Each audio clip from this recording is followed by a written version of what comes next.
The Great War, almost 30 million dead, a war for 7 empires. The British, French, and Russian alliance sought to contain a rising Germany, fighting for colonial relevance, directly competing with France and England for control of colonies. In the East, Austrians and Germans clashed for control at the peripheries of their poles of influence. World War I was not an accident. It was the logical conclusion of globalized militarist imperialism. Millions of workers and peasants were dragged into trenches to die for colonies they did not own, markets they did not control, and ruling classes that treated them as expendable material. The soldier was told he was defending the fatherland. In reality, he was defending the balance sheet of empire. The worker was told he was fighting a foreign enemy. In reality, the enemy sat in his own capital city, in parliament, in the banks, in the ministries of war, in the boardrooms of industry. World War I revealed the truth of bourgeois civilization. When capitalist development reached its imperialist stage, the great powers were thrown into direct competition to sustain unsustainable growth. Empires had fought wars before, but diplomacy and capitalism had now reached a global stage. World War. To understand World War I, we must begin before the first shot was fired. We must begin in the late 19th century, when capitalism had entered a new stage. The early capitalism of small competing firms was giving way to monopoly capitalism. Industry was concentrating. Banks were growing more powerful. Railways, steel, coal, chemicals, oil, weapons manufacturing and shipping were no longer scattered among countless small producers. They were increasingly dominated by giant firms, cartels, trusts, and financial institutions. Capitalism had created enormous productive power. Factories multiplied, cities expanded, railways crossed continents, steel production exploded. The world market became more deeply integrated than ever before. But this development did not abolish capitalism's contradictions, it intensified them. Every capitalist firm needed markets. Every industrial power needed raw materials. Every bank needed profitable outlets for investment.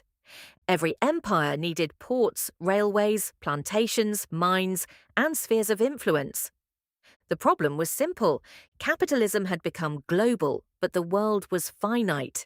The capitalist powers had created a system that constantly expanded production, but they could not guarantee peaceful expansion forever.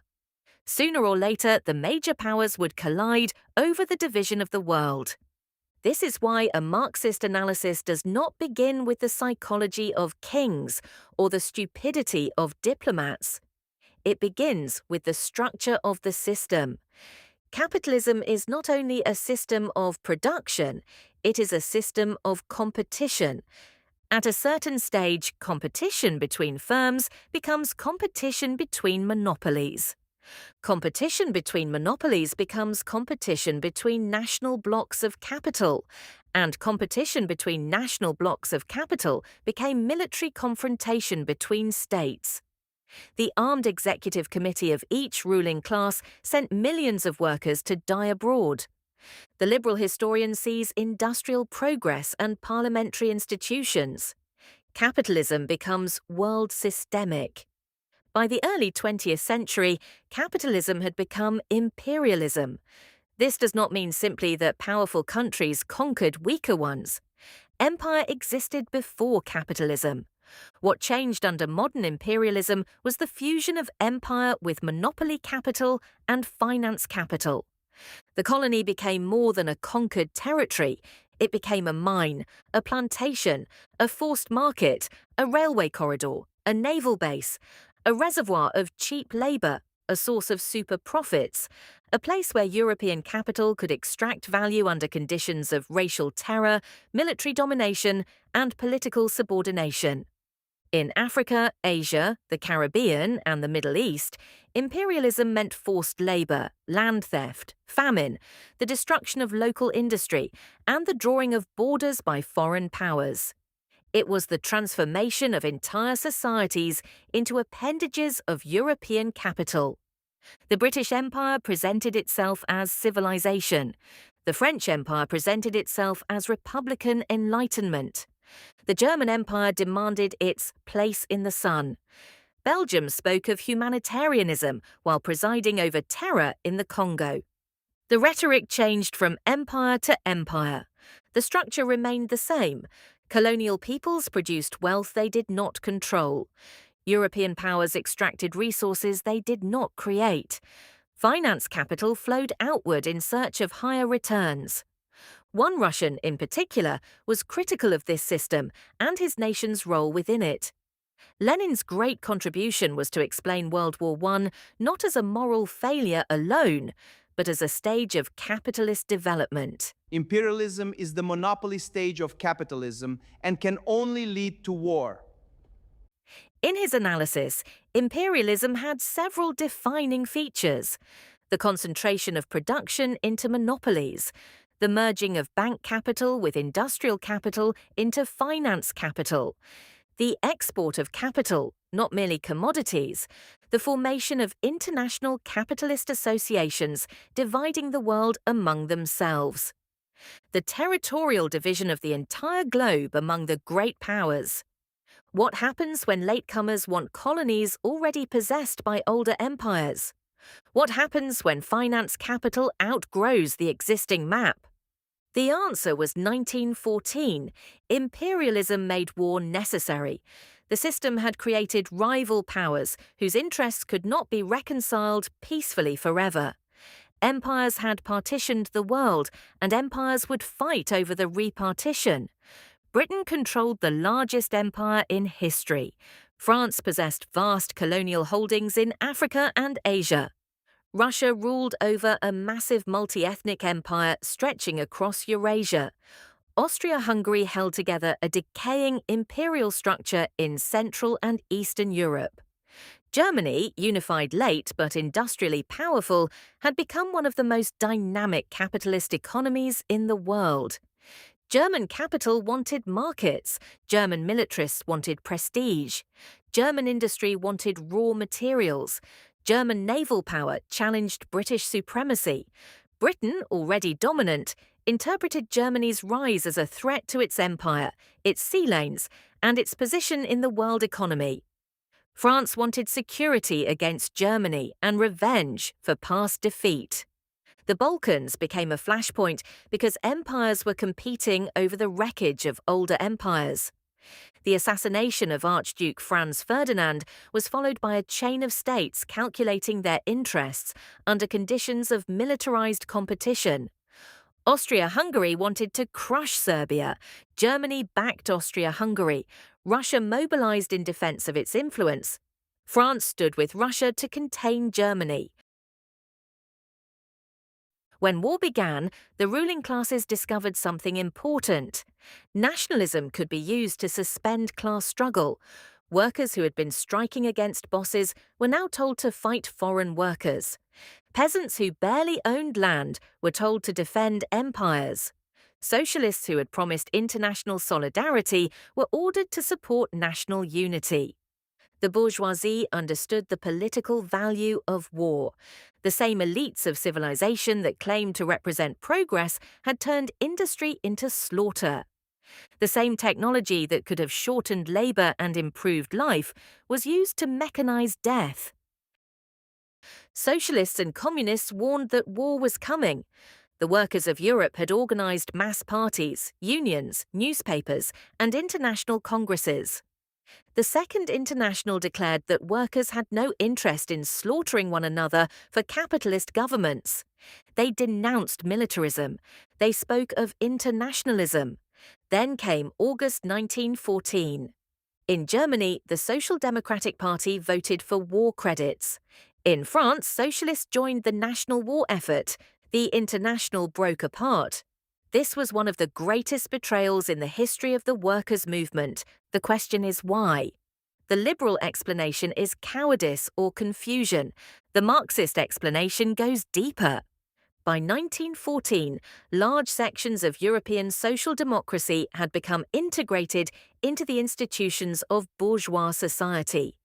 The super profits of empire allowed sections of labor in the imperial core to be bribed, stabilized, and politically moderated. This did not mean workers became capitalists. When the crisis came, these leaderships defended the national state because their entire strategy depended on that state. They feared revolution more than they feared imperialist war. Rosa Luxemburg saw the catastrophe clearly. Karl Liebknecht refused to submit. But Liebknecht and Luxemburg were isolated.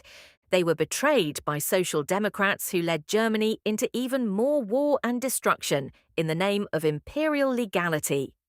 Lenin explains the war. Lenin's analysis of World War I was that it was a war between capitalist great powers for the division and redivision of the world. Britain and France were not progressive because they opposed Germany. Germany was not anti-imperialist because it challenged Britain. If the war was imperialist, then the task of socialists was not to choose the more democratic empire. It was to oppose their own ruling class. This was revolutionary defeatism, not defeatism in the sense of passivity, not indifference to suffering, not support for foreign conquest. It meant that the defeat of one's own imperialist government could open the road to revolution. It meant that workers should not save the capitalist state from the crisis it created. It meant turning imperialist war into civil war. This was not a slogan of chaos. It was a recognition that the ruling class had already imposed chaos on the world. The Russian Empire was one of the weakest links in the imperialist chain. It was vast, brutal, and unstable, with a concentrated industrial working class and an enormous oppressed peasantry. It had foreign investment, autocratic rule, national oppression, military backwardness, and revolutionary memory. The revolution of 1905 had already shaken the empire. Workers had formed Soviets. The working class was relatively small compared with the peasantry, but it was concentrated, militant, and strategically placed. In the factories, workers learned collective discipline. In the cities, they learned political organization. The Russian ruling class entered World War I with imperial ambitions, but catastrophic weaknesses. The front consumed the empire from the outside. Hunger consumed it from within. By 1917, the Russian state had lost the ability to command loyalty. The soldiers wanted peace. The peasants wanted land. The workers wanted bread and power. The nationalities wanted liberation from the prison house of empire. The liberals wanted a constitutional order, but they feared the masses more than they opposed the old ruling class. The February Revolution began with hunger. On International Women's Day in Petrograd, women textile workers went into the streets. They demanded bread. The city became ungovernable as soldiers refused to murder starving women. Nicholas II abdicated and the Tsarist state collapsed. The provisional government wanted to preserve Russian obligations to the Allied imperialist powers. The soldiers wanted to stop dying. The peasants wanted land. The workers wanted bread, control, and dignity. The liberals spoke the language of democracy. But they would not end the imperialist war. The provisional government failed because it tried to govern a revolutionary people while preserving the old social order. The provisional government could promise rights. It could promise a future constituent assembly. It could promise reforms. But it could not solve the immediate demands of the masses because those demands attacked the material foundations of bourgeois society.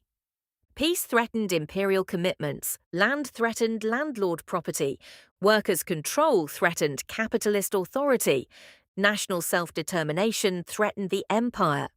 The liberals were trapped. To satisfy the masses, they would have to break with the ruling classes. To preserve the ruling classes, they would have to suppress the masses. They chose delay, war, and order. The Kerensky offensive sent soldiers back into the slaughter. The economy deteriorated. The army disintegrated.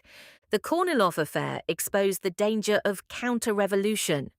The forces of order were willing to drown the revolution in blood if necessary. The Bolsheviks gained influence not because they invented the crisis, but because they named it clearly. No support for the provisional government, peace, land, bread, all power to the Soviets. Those slogans worked because they were not propaganda detached from reality. They expressed what millions had already learned through experience. The liberals could not end the crisis. The moderate socialists would not break with the liberals. Only the Bolsheviks argued that the Soviets themselves must take power. Reformism waited for the bourgeois state to solve problems created by bourgeois society. Revolution built a new power out of the masses themselves. The Bolsheviks succeeded because they combined theory, organization, and timing. They were not simply the angriest faction, they were not merely lucky. They had spent years building a party capable of surviving repression, exile, illegality, factional struggle, and political isolation. The Bolshevik Party was not perfect, but it had a revolutionary orientation toward power. When Lenin returned to Russia in April 1917, he rejected support for the provisional government. He argued that the revolution had to pass to a new stage. The Soviets, not the bourgeois ministers, had to rule. This position was controversial even among Bolsheviks. But Lenin understood that the war could not be ended by those tied to imperial commitments. The land question could not be solved by those tied to property. The state could not be transformed by those afraid to break it. The Bolshevik slogans were simple because the historical moment demanded clarity. Peace, land, bread. All power to the Soviets. Each slogan connected to a class force. Peace spoke to the soldiers. Land spoke to the peasants. Bread spoke to the workers and urban poor. Soviet power spoke to the new organs of mass democracy created by the revolution itself. The Bolsheviks did not impose these demands from outside. They gave organized political expression to what the masses were already fighting for. During the July days, the revolutionary pressure ran ahead of the balance of forces. The Bolsheviks were repressed. Lenin went into hiding. The party was slandered, but it survived. Then came Kornilov. The attempted right-wing offensive against the revolution showed workers and soldiers that the danger of counter-revolution was real. The Bolsheviks helped organize resistance. Their credibility grew. By autumn, they had majorities in key Soviets. The question of power could no longer be postponed. The old state was collapsing. The provisional government was discredited. The masses were armed, organized, and impatient. The Bolsheviks understood that a revolutionary situation does not last forever. In Petrograd, the Military Revolutionary Committee coordinated the insurrection and seized material nodes of state power. The Winter Palace fell. The Second Congress of Soviets opened. The new government ended Russia's participation in the imperialist war. John Reed understood that history no longer belonged only to kings, bankers, generals, and corrupted reformist socialists. The imperialist war had produced its antithesis, a militant, disciplined party state capable of defending the revolution. Defending the revolution! Taking power was only the beginning. The old ruling classes did not peacefully accept defeat. Landlords, monarchists, capitalists, officers, foreign powers, and counter-revolutionary armies mobilized to destroy the revolution. Britain, France, Japan, the United States, and others supported anti-Bolshevik forces or sent troops. The revolution was encircled, invaded, blockaded, sabotaged, and starved. Anti-communist history often begins with the emergency measures of the revolution while ignoring the emergency. The first socialist state was forced to defend itself against a world that wanted it strangled in its cradle. Democratic centralism. Democratic centralism is often caricatured as blind obedience, but the Bolsheviks lived under conditions that liberal parties did not face. This principle was not invented because revolutionaries disliked freedom. It emerged because the working class faced enemies with armies, police, banks, newspapers, and state machinery. The Second International had parties with millions of members. The Soviet project inherited war, famine, backwardness, illiteracy, destroyed infrastructure, foreign hostility, and civil conflict. It faced constant attack, decade after decade, serving as the vanguard of a global anti-imperialist revolution. World War I was the confession of bourgeois civilization. For decades, Europe had claimed to represent progress, science, Christian morality, parliamentary culture, and even democracy. Civilization. The same powers that claimed to civilize Africa and Asia butchered their own workers in trenches.